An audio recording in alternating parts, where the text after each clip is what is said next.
अस्सलामुअलैकुम प्यारो, क्या हाल है। पूरा हफ्ता चाहे कितना ही फ्री क्यों ना गुजर रहा हो, कोई एक दिन ऐसा ज़रूर आता है जो इतना बिजी होता है कि उस दिन हर काम को ना प्रॉपरली लाइन अप करना पड़ता है कि भाई पहले ये फिर ये फिर ये, वरना कोई ना कोई एक काम रह जाता है बीच में। आज का दिन मेरा उन्हीं बिजी दिनों में से एक है, क्योंकि आज मेरे सर पे, मेरे कंधों पे बहुत जिम्मेदारी है। किस तरह से कि सबसे पहले तो आज जाना है यूनिवर्सिटी, क्लास लेनी है। एंड देन उसके बाद कल हमारी यूनिवर्सिटी के अंदर दो इवेंट्स हैं। पहला है जॉब फेयर और दूसरा है कवाली नाइट।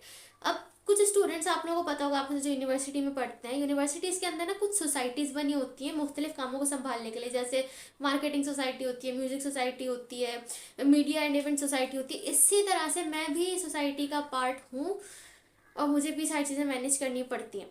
यही वजह है कि 3 बजे क्लास खत्म होने के बाद जो हमारा सेकंड काम होगा वो होगा पास सेल आउट करना, मार्केटिंग करना, सारा हिसाब किताब करना दोस्तों के साथ मिलकर।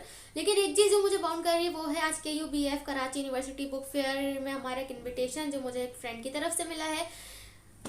तो हमें वहाँ भी 5 बजे पहुँचना है, जिसकी वजह से हमारे पास एक लिमिटेड टाइम होगा जिसके अंदर हमने सारा काम मैनेज करना होगा। तो पता नहीं हम लोग पास से इसको क्लास को रिकॉर्ड कर सकेंगे नहीं कर सकेंगे, बिजी बहुत है। तो हम आपसे मिलते हैं, आप कराची यूनिवर्सिटी के अंदर मिलते हैं।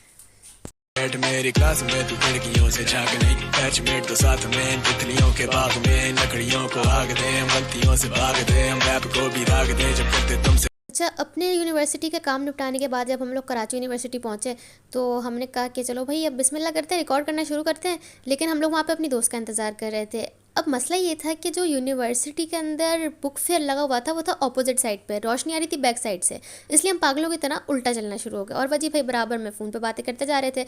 अब मैंने कुछ ना कुछ बोला तो था, लेकिन माशाल्लाह से मुझसे ज़्यादा आवाज़ें आ रही थी कौवे कबूतरों की। तो मैंने कहा हम उसको छोड़ते हैं, हम आज वॉइस ओवर कर लेते हैं, कोई बात नहीं, कभी कभी कॉम्प्रोमाइज़ करना पड़ता है। फिर उसके बाद जब हमारी दोस्त आ गई तो हम चल पड़े दूसरे रास्ते पे, और जो आगे की तरफ रिकॉर्डिंग करी हूँ इस वजह से मैंने पीछे से नहीं की क्योंकि रोशनी पीछे से आ रही थी और ये बराबर में जमीयत वाले जाते हुए नजर आए। ये हैं बाहर के मनाज़िर जो हमारे पास बुक फेयर लगा हुआ था उसके। अभी अंदर से इसकी अलग ही दुनिया बात थी, इतना रश था, इतना रश था जैसे सब कुछ मुफ्त में बट रहा हो। अच्छा, सब बातें एक तरफ, लेकिन कराची का सबसे ज़्यादा बेड़ा गर्क ही यूथ ने किया हुआ है। कराची यूनिवर्सिटी का नहीं, ओवरऑल कराची के बाद मुझे कल कराची यूनिवर्सिटी जाके पता चली। हालात देखें यार, मतलब आप लोग खाना खा रहे हो, इतनी तमीज़ रखो, शर्म रखो कि भाई आसपास कचरे के बिन रखे हुए थे उसमें जाके फेंको। नहीं भाई, ऐसे ही फेंका हुआ है। मतलब ये देखो कुत्ता भी वहीं घूम रहा है, तो भाई जानवर में आपने क्या फ़र्क है कि वो जहाँ खा रहा है वो भी अपना कचरा वहीं छोड़ रहा है, तो आप जहाँ खा रहे हो आप भी अपना कचरा वही छोड़ रहे हो। बीच में इतना कचरा, जैसे भाई कबाड़ खाना खोला हुआ था, सामने डिपार्टमेंट है बड़े बड़े और उसके सामने इतना सारा कचरा डंप किया हुआ है। इंतजामिया को इस चीज़ का ख्याल करना चाहिए। खैर, फिर उसके बाद हम लोग जब अंदर जाने लगे बुक फेयर के अंदर तो लोगों को पता नहीं था कि वो पीछे से तशरीफ़ ला के तो मेरी पूरी वीडियो ख़राब कर रहे थे, पर खैर क्या कह सकते हैं। हम अंदर गए तो अंदर एक बहुत बड़ा हॉल बना हुआ था। वहाँ मतलब मेरे ख्याल से अगर आप बुक लवर हो तो ये आपके लिए जन्नत है। बहुत बहुत ज़बरदस्त बुक फेयर लगा हुआ था, हर तरह की किताबें मौजूद थी। अच्छा, जब भी मैं कराची यूनिवर्सिटी आती हूँ ना तो मुझे अक्सर एक इंस्टेंट रिग्रेट स्टार्ट होने लग जाता है कि मैंने अपनी यूनिवर्सिटी में एडमिशन क्यों लिया। और ये हमारे पाकिस्तानियों का जुगाड़, रिच डैड पुअर डैड नाम की फेमस किताब को अमीर बाप गरीब बाप सुन के ही रेसिज्म लग रहा है। और यहाँ पर बहुत सारी ऐसी किताबें मैंने देखी जिनको देखे काफ़ी नॉस्टैल्जिक वाइब्स आ रही थी, जैसे diary of a Wimpy kid जिसकी हम लोगों ने बचपन में मूवी देखी थी, इसकी यहाँ पे बुक भी मौजूद थी।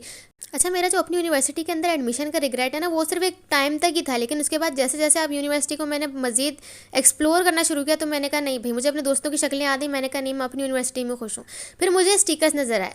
बचपन में हम लोगों ने जितना पैसा ने स्टिकर्स पर ज़ाया किया ना शायद ही किसी और चीज़ पे किया, और अब हम लोग स्टिकर्स जमा करते हैं व्हाट्सएप के अंदर। मुझे बड़ा शौक है इस तरह के स्टिकर जमा करने का। फिर साथ में आगे जाके मैंने देखा ये ज्वेलरी के स्टॉल्स वगैरह लगे हुए हैं, और अफसोस के साथ किताबों से ज़्यादा रश इन स्टॉल्स के ऊपर था, जो देख के मुझे तहे दिल से अफसोस हुआ। पर खैर क्या कह सकते हैं, हम लोग घूम फिर के एक कोने से गुजर के दूसरे कोने से वापसी बाहर की तरफ निकल गए। अब अगर हम लोग लेफ़्ट पर जाते तो हमारे पास दोबारा से VS कैंटीन आ जाती, राइट पर जाते तो हमारे पास दोबारा से एंट्रेंस वाले से आ जाता। ये वो जगह है जहाँ पर हम लोगों ने बैग्स रखवाए थे, यानी पता नहीं वो हमें चोर समझते हैं क्या है, लेकिन खैर सिक्योरिटी इंतजाम के तहत उन्होंने पहले ही अपने पास सारे बैग्स डंप करवा लिए थे। ये था बाहर वॉल जहाँ पे आप लोग पिक्चर्स ले सकते हैं अपने लिए। फिर उसके बाद हम लोग वापस VS कैंटीन की तरफ मुड़ने लगे तो मैंने यहाँ से कहा एक दो शॉट्स निकाल लें। फुल ऑन सहराई वाइब्स आ रही थी और उस तरह काफ़ी अच्छा ग्राउंड बना हुआ था जहाँ पर फुटबॉल का मैच भी चल रहा था।